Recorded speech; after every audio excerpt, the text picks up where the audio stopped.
سلام رفقا، به روز سوم از سفر 13 روزه ما خوش اومدید. توی هوای بارونی از اصفهان حرکت کردیم به سمت شیراز و آروم آروم که به سمت شیراز حرکت کردیم بارون یه مقداری کم شد.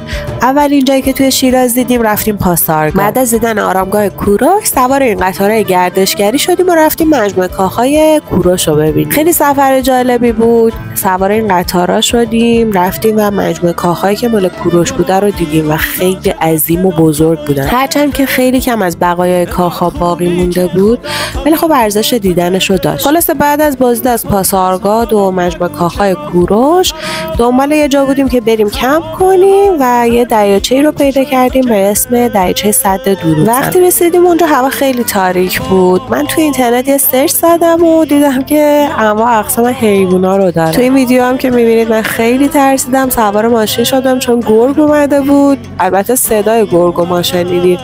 سرچ کردم دیدم بله توی محدود گرگ وجود داره.